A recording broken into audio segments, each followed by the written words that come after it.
This is me, well, a character of me from about 10 years ago, but still. I find myself quite amusing, but some people think that they're so amusing that they want to get up on stage and make people laugh. This is my friend Roland. I think he's funny, but he's too scared to try stand-up comedy. You're like that guy from American Beauty who just like stalks the girl next door. Yeah, alright, I went to the toilet, it's very exciting. Successful mission, most of it in the bowl. Stop it! Have you ever tried stand-up, Roland? I'd shit myself and vomit on myself and piss on my own face, it would go horribly wrong. I couldn't even successfully be in a comedy audience, alright? I don't think I could ever be an actual comedian. Is that why you won't do it? Yes, I'm scared of everything. Do you think you're funny? No. There you are. Stop recording me. This is Chris Choppin. He's recently started doing stand-up comedy on the Cardiff circuit. He has allowed me to follow him for the next few gigs to see what it's really like when you're starting up as a stand-up comedian.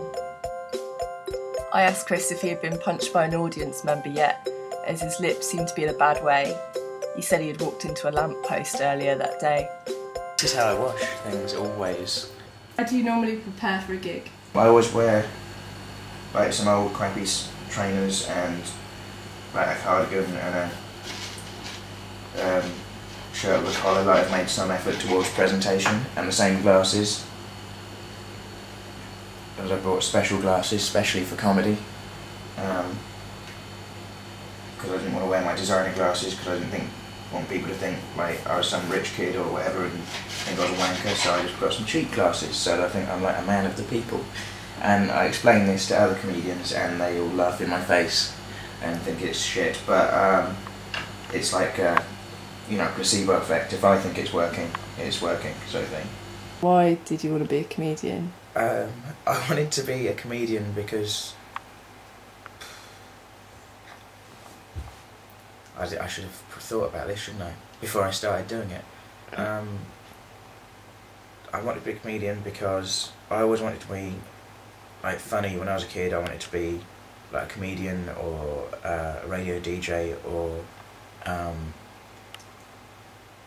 I wanted to work in advertising when I was a kid because my mum hated the adverts and I wanted to make adverts that would wind her up. And I wanted to be a magician at one point. I always wanted to be, you know, I was a show-off, I guess, really.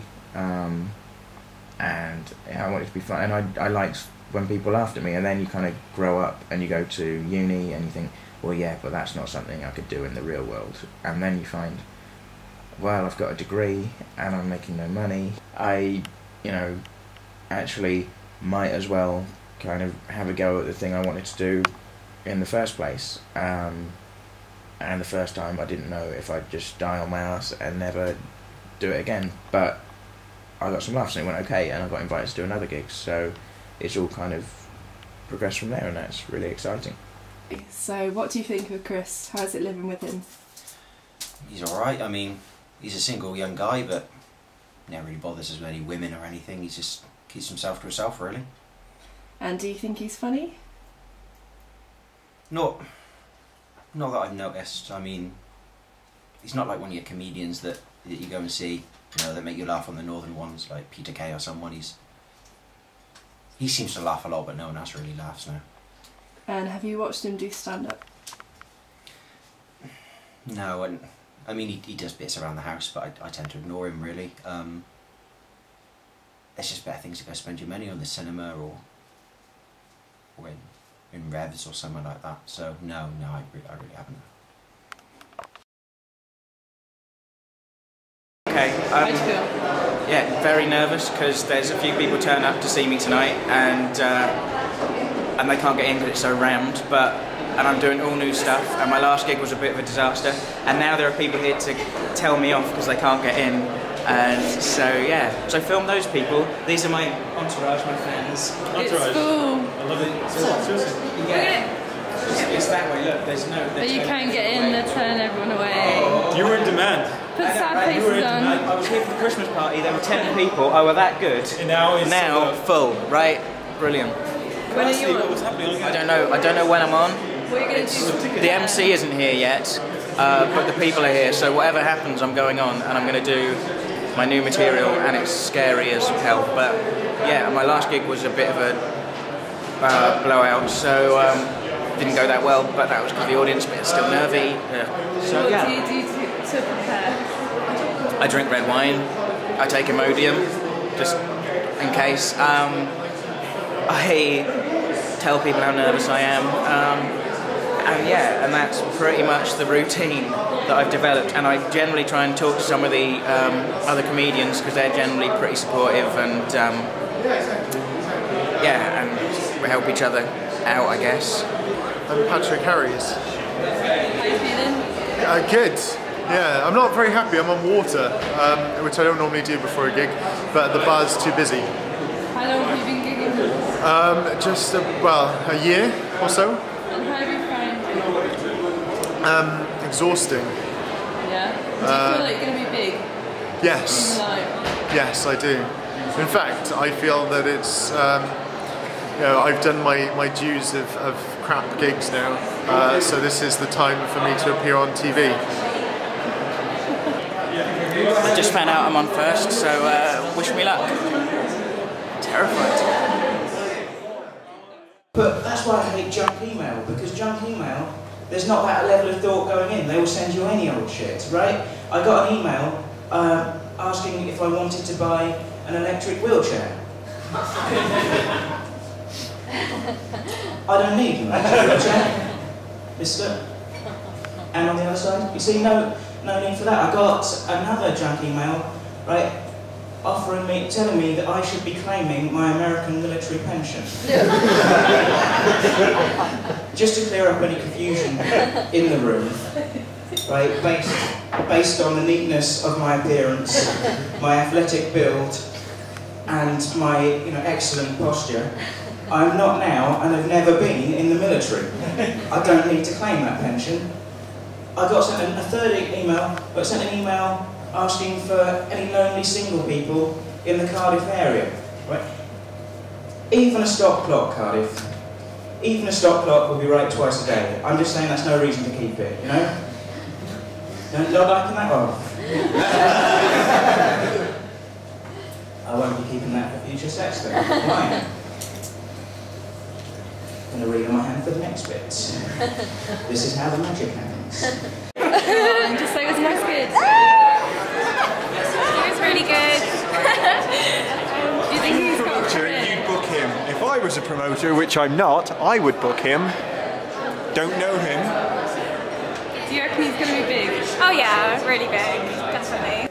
Robin, you're new to the scene. How are you feeling? Fine, yeah. I've got to get back to work in about half an hour. This is my Lady Gaga costume change, so I think I'm pretty ready. It's going pretty well. It's not made of meat.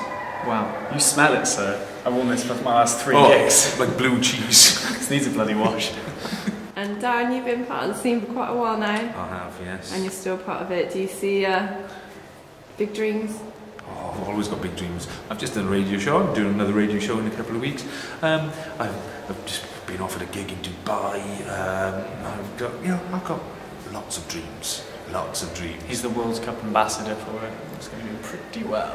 I'm doing a short film with what's his name, Boyd Clack. Oh, I love Boyd because he's such a lovely basically, man. when I've got the longer hair and the beard, which I will have when I'm under, I'm going to be his son in it. And Really? we look the same. He's in Fantastic. Pirates of the Caribbean, the new one. I read it in the big issue. Is he? Yeah, as a pirate. He's not of the Caribbean. He's a pirate. Yeah, he's not a very Caribbean-looking man, really. Joe Chicken's good though. Well done, Boyd. And how do you find the Cardiff scene for comedy? It's good. It's good. That's lovely. Big. I think it's lovely. There's a nice camaraderie. Yes. And, it's very so we all supportive. try and help each other out and stuff like that. So it is nice. I mean, because if you go to some places, it's just bitchy. But here, there's no cliques that actually sort of won't work with others. No, exactly. Everyone's willing to give everyone else sort of stage time on their nights and offer advice, and it's really nice, really supportive for people new coming in as well. And who do you see yourself being like in the future? Like an older version of myself. Like a younger version of himself. So, no dreams of being the next Jimmy Carr? No. Alan Jimmy Carr? Carr? What? Yes. Alan Carr, yes. I'm going to suddenly become gay. No. Suddenly. You've been easing into it for years. Exactly. It's been taking long to get to full penetration, easing into it for years. That's AIDS for you. Yeah, but no, I don't know. I mean, because I don't want to be like someone else. I just want to be myself, but successful. It's fair enough. Because if I end up saying, I want to be like him, then I'm just copying him. Yeah, exactly. Okay. Hello, you well? Wow. Good. You well? Wonderful. Yes, I'm Roy Morgan. I was born in Brighton, which explains why I still think this fashion is just like 1/3 of Bewitched. Chris, hello. I missed some of your set due to nature calling. I didn't know if you were going to see any of it. That was...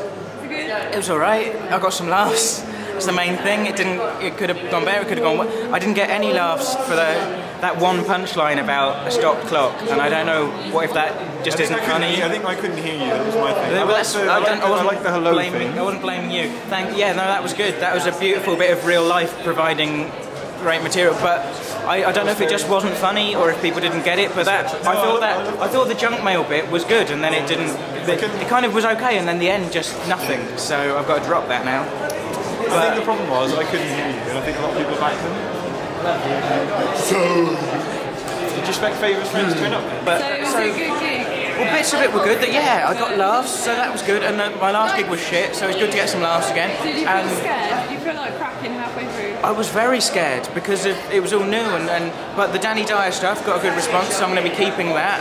It's weird because it's stuff that's rambly before it gets to a punchline, and I want some zingers that I can just throw in there. But are you going to wrestle any of the other people? I'm going to wrestle any of them. Wrestle the other comedians. I might wrestle Robin. He's got a pigeon test. I think I can take him. No, I used to work with him at Glee Club as well, so I was more nervous about him seeing me than anyone, I think, because I know how vicious we used to be about comedians backstage. Do you think Roland should try comedy? What advice would you give to him? Because he's too scared to on stage. Just get up and do it. Watch tonight, and you'll see. I couldn't sit in the audience. I had to go for a poo. That's not professionalism. If I was booked, that wouldn't have worked. Do what I do. Imodium all the way. Just watch tonight and just see it, and it's not that big a room, and it's a very friendly crowd, and just get up and do it. That's what I think.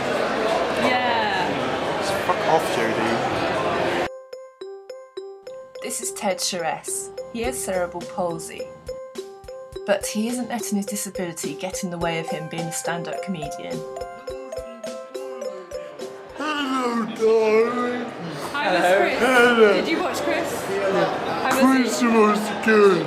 Yeah. All new stuff. That's all new stuff, that's true. But then Ted would say that because I do pay him off in sexual favours. He's not very good. I've got a few friends who are stand-up comedians. Well, they're trying to be. Do you have any advice for them to be able to go on and do what you have? Advice to be a stand-up comedian. Yeah. I would say make sure you've got 5 minutes of material that you are absolutely convinced is funny, and that you know it back to front, and then take a deep breath, go and do it. If it goes badly, again, straight afterwards, and keep doing it.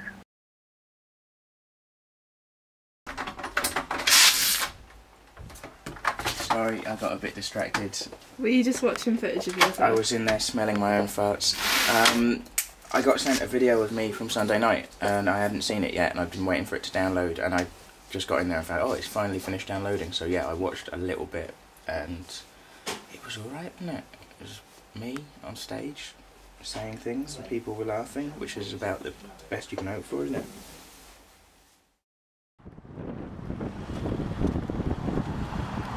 So have you been paid for any of your gigs yet? No, not yet. Are you filming my pin number? No. I've got a paid gig coming up in April, so I've kind of got to make sure I've got 15 minutes solid material for that. Other than that, I've not been paid. No, not for anything yet. So it's costing me money at the minute to get wine out. You're now filming cash coming out of the machine now. The compelling life of a stand-up comedian. I'm especially looking forward to doing a gig at Coco Gorillas. I know it's only a small gig, but my mate used to put on bands at the venue all the time, and I used to go and stand with him when he was collecting money on the door, and we just used to listen to the bands and chat. So, I mean, at those gigs, I wasn't like a fan of the bands. I wasn't even the guy on the door collecting the money. I was the guy on the door's hanger-on. And now I'm actually going back to the same venue to be on stage. So it kind of feels like I've arrived in a very modest, minor way. But yeah, so I'm excited about that. This year's been much more kind of like just going to little open mics in Cardiff, introducing myself to the promoter, asking for gigs, you know, getting to know your face and that sort of thing, and getting on. It'll have like you've only got to really storm one gig, and it will have the knock-on effect, just like, and so it's all over the place. Well, you'd be surprised how many promoters are connected all over the country. Crazy. The London scene is if you go up and do the open mic on the London scene and do well in one gig, you'll do all sorts of anyway on the London scene. Like I did one for the Laughing Horse and did well there, and through that, someone seeing me, we've now both of us, we've got a regular gig with a woman called Samad and TNT, and it just keeps knocking on. So you guys like? I went on once. I did a gig that Simon was at as well at a workman's club. And it's the worst club, the worst place I've ever played, the worst gig I've ever done. And we followed Bingo. I was on first after Bingo. And like these people, it was a sea of like white hair, and these people looking up at me like, what is he doing? Why isn't he calling out numbers right now? You know, really difficult. And it wasn't so much a heckle, but I went on and told one of my first jokes, and it's got the word fuck in it. And I said the joke, and this woman in the front went, it was silent, no laughter, and she goes, swearing. I was like, okay, that's the level that this gig is at. Terrible. Halfway through my set, I just started calling out numbers, and they were happy again. What's all this shit with the jokes? This is a waste of my big pen. So that's how you prepare? You drink lots of energy drinks then? Yeah, but I've got to be careful. That's gone. Hope you're seeing that again. I've got to be careful what energy drinks I drink, because I'm quite like a hyper person anyway, so if I drink too much, then I go a bit mad. What do you do for a living, sir? 10 bar. Are you good at your job? It's important to be good at your job. Are you good at your job? I don't get fired. You know, well, that's a start. I know someone who, like, I know a girl who, she's a hairdresser, and she's so bad at her job, we get her in Chernobyl, because every time you go there, you get a fucking ball patch. Do you know what I mean? That's how bad she is. But I do this now. This is what I do for a living. I love it. I'm in love with the spoken word. It's beautiful. Like, and what I used to be a lifeguard, but that got spoiled one day by that kid with blue lips. But I do this now. Like, it's hard being a comedian because you can't turn it off in everyday life. Like people say it's normal stuff to you, and all of a sudden it's like having a kid with ADHD with Tourette's in your fucking front. You can't just like someone say hello. What you should say is hello, but no comedy, kick in the face. You know what I mean? You can't it's really difficult. Like I was walking down the road the other day and I saw this homeless man outside Tesco, and I don't know, like our eyes met and we acknowledged we were in the world together. It was beautiful, and then I went in and I came back out and I could see he was going to say something, and I could have just been nice, but he said, any change? Fine, comedy time. I said, no, you're still fucking homeless, boy. It's not nice, like. Professional or semi-professional? Yeah, gets like half paid work, right? Because that's the kind of the trouble is that like, at the minute, it's not too much of a difficulty at the minute when I'm doing little Cardiff gigs. But if I start getting gigs further away, which obviously I want to do, is getting around work to get there. And That's the thing. So that's the most difficult transaction. I think that's why so many comedians take so long to go full time. It's not that they're not ready. It's the actual leap of like taking that financial commitment when you go, right, I'm going to stop work and this is now my life. So it's, but there's a flip side as well, man. Like, I know with Dan Thomas, like you can obviously met Dan Thomas, get it wrong. With him, it was the opposite. He quit his job, and then that kind of gave him a kick up the arse. And he was, he every day he was on the phone, and now he is full time. Like he earns good money now with Dan, but he's alright, like as well, like. I think the goal for most comedians starting out, I think, is the same with the two of us as well. If you can survive financially, if you're getting enough money to cover your costs for everything, transport and living costs, that's the life I want to lead. You know, I'm happy just to be out on the road. Don't have to be rich, or just kind of because you're doing what you love. Yeah, you're doing what you love. Yeah, it would be nice, but if I get, if I come out of it with £10 on top each way after buying food and we travel and things, I'm happy with that. Yeah, absolutely. Yeah, especially in here because it's only £1 for a bottle of Carlsberg, so £10, 10 drinks. You know, Well, they get drunk on that. I end up like getting nervous and drinking a shitload of red wine, and I take a wine on stage. So at the minute, it's costing me money every gig I play. It's expensive. I've got a bloody problem with Red Bull. Like I've not quite worked out yet the right amount of energy drink. I'm quite energetic. I kind of need it, but you've seen me a couple of times. I drank a bit too much Red Bull. And it's like, I just proper not even making sense anymore. It's not good. Like the audience thought there was a lot of feedback, and the microphone wasn't even switched on. Yeah, the first gig I ever did, I had it all there just in case I needed it. And I ended up relying on it all the time, and basically every time I looked at my hand, it was like obvious unprofessionalism, and people would laugh every time I looked at my hand. So I do always write on my hand, and that's now it's become like quite one of my best jokes when I call back to it. I write on my hand. I've been able to go blank on stage before, but I have to stop myself because then I think about writing extra notes up my arm. And then maybe I think if I just cover myself in writing and stand like this. Wouldn't have to say anything, I could just invite people up to read jokes off me. Bob, have you read his lower back yet? It's good. At least that way, if you find my delivery really slow and awkward, that's your fault for being shit at reading.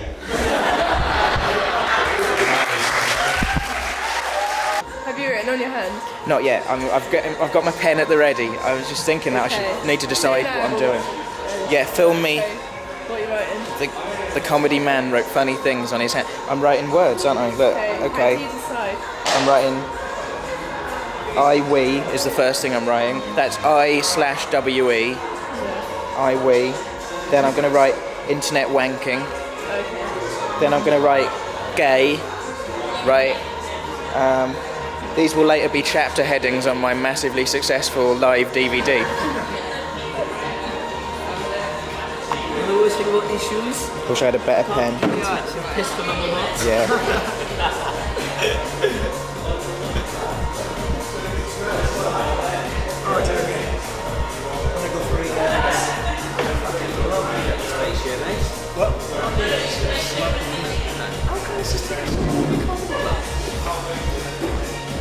Can't quite fit internet wanking on there, can you? No. Didn't plan that one ahead. You should abbreviate a little bit more. Well, the thing is, once I get under the lights, I probably won't be able to read what's on my hand anyway, so it's more like a comfort blanket, I guess. Hi, door person. Hi, what's happening? Have many people come through? Quite a few, yeah. Quite a few. I've sent them off with 30 quid to go and get changed into more float anyway, so yeah. It's alright so far. I'm not laughing yet though, so hopefully some people will be hilarious. Are you part organiser of tonight? I am, yeah. I had a bit of a step back role because I'm more involved in the music ones because I don't understand comedy really, but yeah. Are you performing? In a manner of speaking. What does that mean?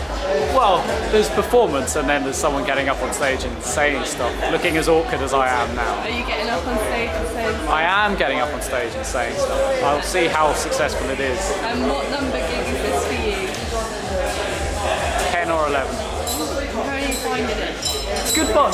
It's good fun. You just have to make sure you don't get too egotistical about it. And are you being paid yet? No.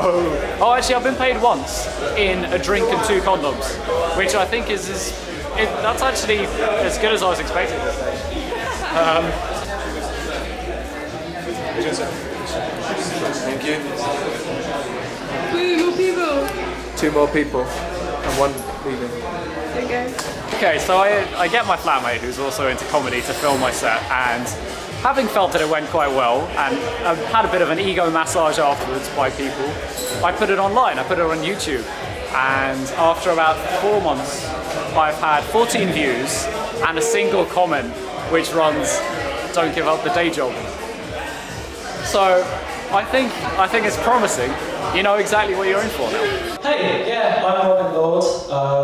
I love all these kind of nights, though if I'm honest, I kind of feel almost bad calling myself a comedian, kind of putting myself in the same category as Dylan Moran and Darrow Breen, Eddie Izzard, all the greats. it kind of feels like an altar boy kind of going, yeah, I pope around a bit. I get up some poping.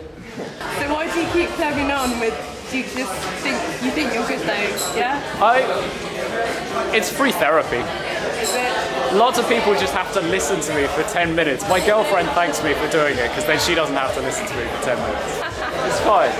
So do you think one day you'll be a big star? I think one day I'll know a big star because I'd say some of these guys are definitely young places.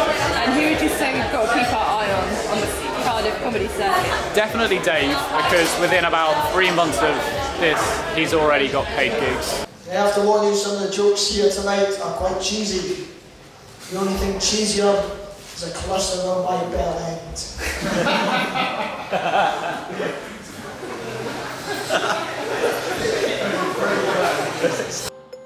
Dave Munro was the compere for the night. He had jointly organised the event that was happening this evening, but he didn't want to be interviewed on camera. So when are you on? I'm on in the middle section. Yeah, the middle section, the end of the middle section. Okay. I'm headlining that small section. So how did he choose to put you on? You'd have to ask him. I don't know. Well, he's got kind of someone like a semi-professional on. He's going to be on headlining, so that makes sense because he's obviously a proven pair of hands. He must think. I don't know. You normally want someone good on at the beginning to have a solid start, and someone good on the end for a big finish, and then in the middle you kind of put your unproven people and the people who are less good. So that'll be me. I don't know. You'd have to ask Dave why he's put me on there. Hug him.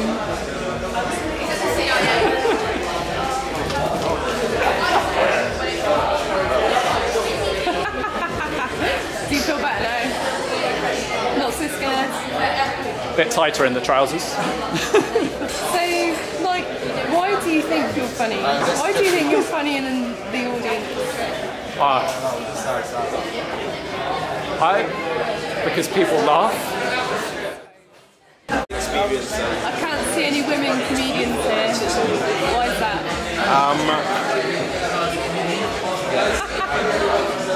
Perhaps you're just not looking hard enough. I don't think they're right. Why are women not funny? Excuse me? You said it. I think some women are funny. I think that there are a lot less female comedians than there are guys. But I think you have some top-class female talent as well. I mean, Taylor Glenn at the moment is a Cardiff comedian. She's very funny. You've probably heard of her. Diane Spencer, who came and headlined our Swansea club before Christmas, about a month before Christmas. It's hilarious. She's won and been nominated for various awards. There's plenty of talented females out there, but the consensus is, the sexist consensus is that women aren't as funny as guys. I don't think that's necessarily as true. I think there's just a lot more male comedians on the circuit than there are guys. Looking forward to the show tonight? Yes, I am. When does it start? Right. Who are you looking forward to? Chopping. Lady's quite good.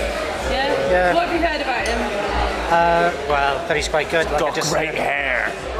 Very consistent hair. You can't go wrong with those locks. They're the same every week, you know? That's got to be good odds for you. It's all night. You're going to leave us alone. Yeah, I'm fine.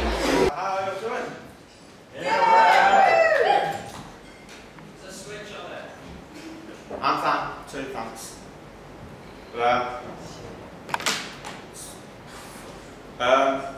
Pretty good audience, no, I'd say it's a really nice crowd. You know, it's the last time I had as many people looking at me was when I was in court.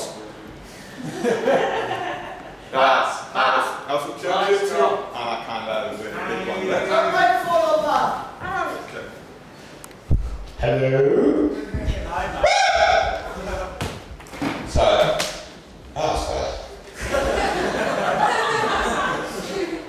So yeah, last time I had this many people staring at me was when I was in court.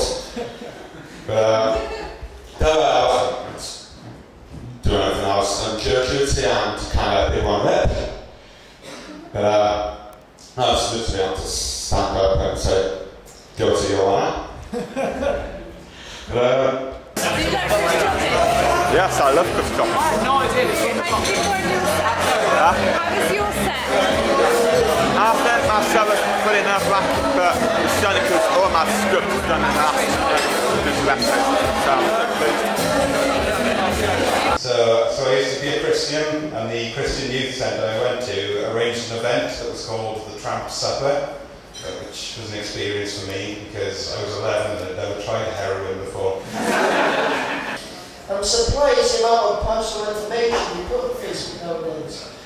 For instance, there's stuff on my page that my mother doesn't even know about me. Likewise, there's stuff on her page I don't even know about her. Like her fucking name.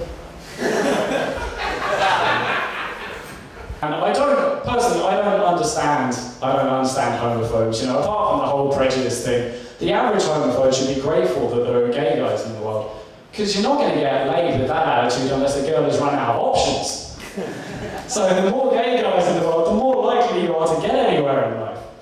But, yeah. It was like, I'm rubbish at getting to know people. Have you ever done that? When you want to get to know someone, like, they come over your house for the first time and it's really awkward. You're like, would you like a drink? And then, yes! What would you like? Anything? Well, pick something. I'll have anything. And pick something. Surprise me! And then you shit in the glass. Surprise! Mr. Chris Chopping!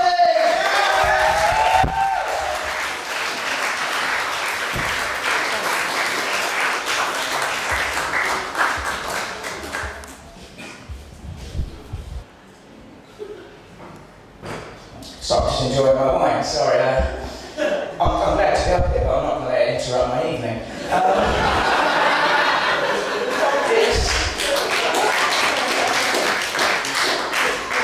So, yeah, thank you as well for the flash photography. That is not at all distracting.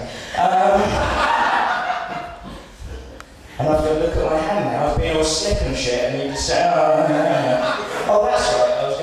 I know what I was going to talk about. Gay people, right?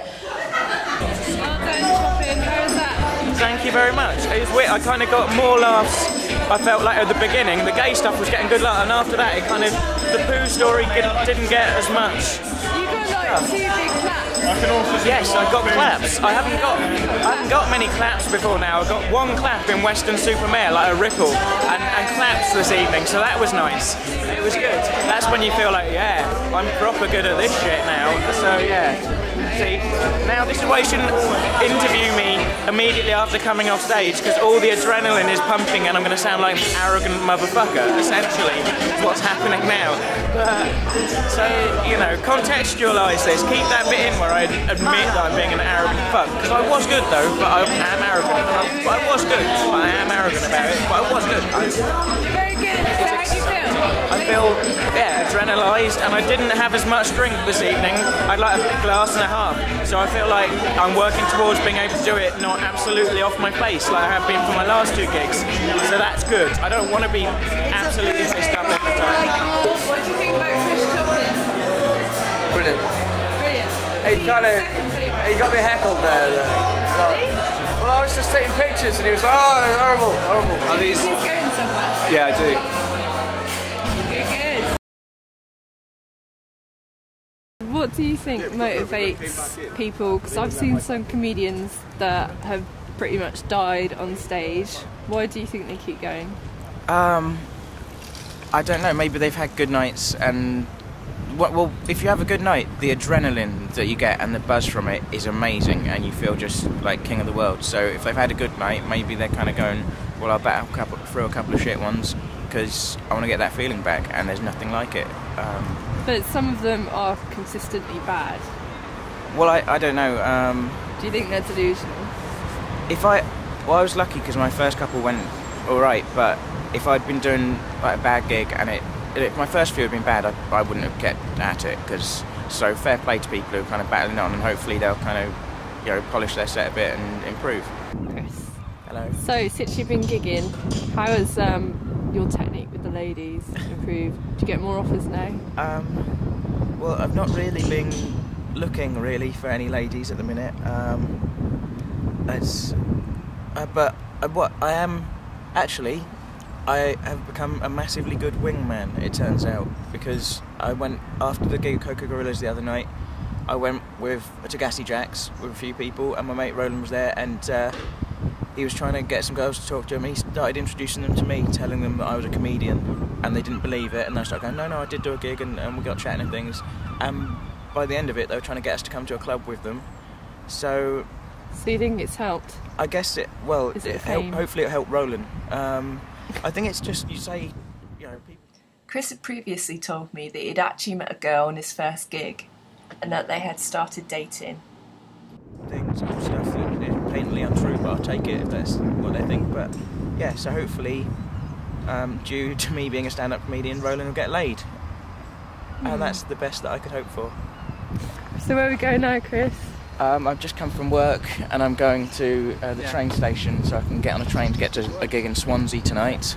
Looking forward to it? I am, yeah. It's my second gig in Swansea, and I've done a gig for the promoter Ben Jenkins before, and that was a good night, so hopefully this will be another good night. And he's going to have a bunch of musicians on that were really good, so if I'm not funny, at least there'll be some quality entertainment on. But hopefully I'll be funny, because I've got to get there and then do the gig and crash on someone's floor and come back early hours of the morning, and I'm still in my uniform from Specsavers, so I've got to go there and get changed, probably in the toilet at the venue. So if I'm not funny, that's a lot of effort to go to not be funny. Yeah, but I'm looking forward to it. I'll feel better when I'm at the venue and I've started drinking wine. I caught up with some of Chris's friends when he wasn't around to see what they really thought. What do you think about Chris Chopping doing comedy? It was very funny. Reminded me a lot of Jake Gyllenhaal. Very funny. I hate you. It was very funny. Reminded me of Jake Gyllenhaal. Jake Gyllenhaal? Yeah. The voice of cunt. Jake Gyllenhaal ain't funny. Not a Gyllenhaal. What's the funny one? What? Middle class. Oh, I don't know. Fuck it. He's got lovely hair. I think he's very good comedy. I like his comedy. I laugh. His hair smells of cinnamon. It is very soft. But what about his comedy? Also very good, but doesn't smell of cinnamon unless you're very close to him. And you get cinnamon and comedy. You get 2 C's, 3 C's. You get chopping, comedy, and cinnamon. Great man. I started doing stand-up comedy last year. I've done gigs not just in Cardiff, but also Bristol, Swansea, Weston-super-Mare. Just to give you an indication of just how well it's going for me, I was walking through Cathays the other day, and there were 2 teenage boys walking the other way. One of them nudged his mate, pointed at me, and he said, "Look, over there, it's that bloke who works in Specsavers." I started to finally get some recognition. So, we're all increasingly dependent on the internet these days, and I was reminded of this recently when I moved house and I didn't have the internet for a couple of weeks, and I didn't have access to Twitter or Facebook or Amazon or any of the sites that I normally spend all my time on. And I was so bored that I was forced into a state of near perpetual masturbation just to pass the time. And it's all right though, don't worry. I've got the internet back now at my house, and easy access to free internet pornography has forced me into a state of near perpetual masturbation. Which is good, isn't it? It's nice. It's good to be back to normal. That's better. As a guy, I'm in the phrase, particularly enjoying that joke. It's funny because it's true, isn't it? I've got a kindred spirit with him. I'm not going to shake your hand for obvious reasons. How did you start? Did you like a lot of them that I know is starting off doing like free shows and little venues and stuff like that? Is that generally what you did? I did a stand-up comedy course in London, actually. Oh right, okay. Just with Rod Gilbert, who you might be aware of. Yeah.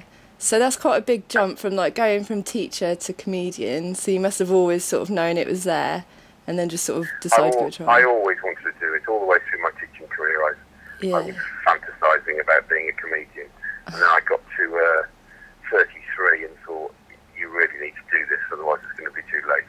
Yeah, that's pretty much my set. A lot of comedians, what they will do, you'll notice, when they will kind of build their set towards a kind of sort of comic crescendo at the end, where they get a lot of laughs and leave on a high. But what I'm doing is breaking the barriers of comedy, which is why I finished there on that impression of John Peel that I can't do, clearly.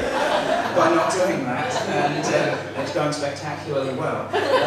But, you know, there's a fine line between avant-garde and just amateur, and I might have misjudged it yet again, but thank you very much for indulging me. I just want to say before I go, I've been doing this for a while now, and sometimes you get tough crowds, you get people who are kind of small-minded and ignorant and unwilling to listen and listen to new ideas. What's seemingly quite an intelligent, responsive, attractive crowd of people, the sort of intelligent, attractive, responsive sort of crowd that aren't afraid to find themselves being massively patronised by specky short arse on a Sunday night. So well done you. Keep up the good work.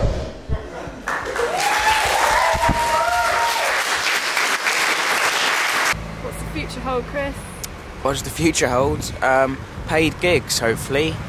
Give me money so I can keep doing comedy and don't have to have a day job anymore, so I'm not so tired all the time from doing a gig and then having to go into work the next day. Who do you think you're going to be as big as? Ronnie Corbett, because I'm a similar stature to him. He is another specky short ass, so yeah. How about a joke about glasses? I don't have any jokes about glasses. I'm not a funny man, as we've established. What are you doing then? I don't know. I'm filled with doubt now. You've shook me to my very core. Turn the camera off. I don't know.